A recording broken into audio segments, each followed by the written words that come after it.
NHS Devon has warned it might redirect non-critically ill people from emergency departments to services at nearby hospitals to help A&Es cope with the low levels of staffing.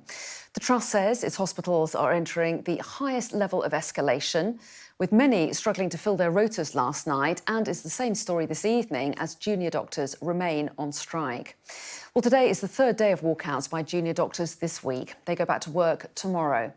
Consultants who were on strike on Tuesday and Wednesday have already returned. But for 3 days next month, junior doctors and consultants will again strike at the same time. Emergency care will be equivalent to Christmas Day staffing, with elective care, including non-urgent operations, likely to be cancelled or postponed.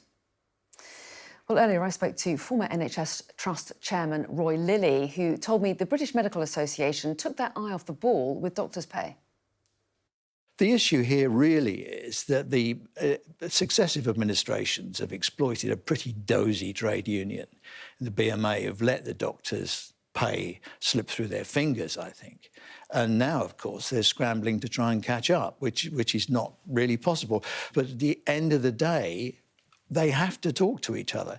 And the government, I think, has the overarching responsibility to keep the public and its citizens safe. So I think the government are going to have to swallow some humble pie, I think. Well, let's get more from our Sky correspondent, Dan Whitehead, who's at the Royal Devon and Exeter Hospital. And Dan, the hospital there talking about being at the highest level of escalation. So just how serious is that?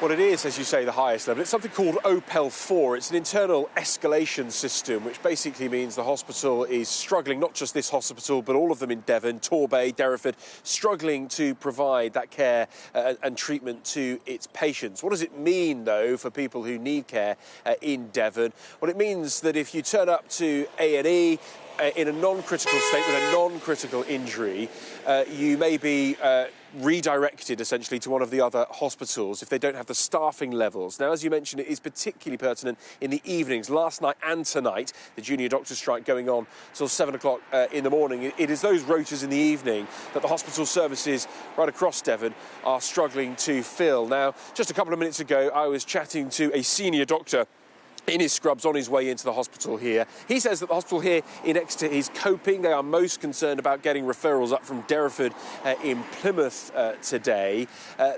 He said that this OPEL 4, this highest level of alert, was never heard of pre-pandemic, but the huge backlog and waiting lists that built up during COVID-19 mean that it puts the hospital and the staff under extreme pressure, especially during strike times. Now, this highest level of alert has been seen in the last couple of years since COVID. It was we saw a few hospital trusts put them in place during the heat wave in the summer, and they're not uncommon during the winter at the minute. But this, of course, is specifically linked to the strike action, and that strike by junior doctors goes on until 7 o'clock tomorrow morning. The official advice from health officials in Devon is that if you have an emergency, if you're critically ill, still come to A&E, still call 999 and you will be looked after.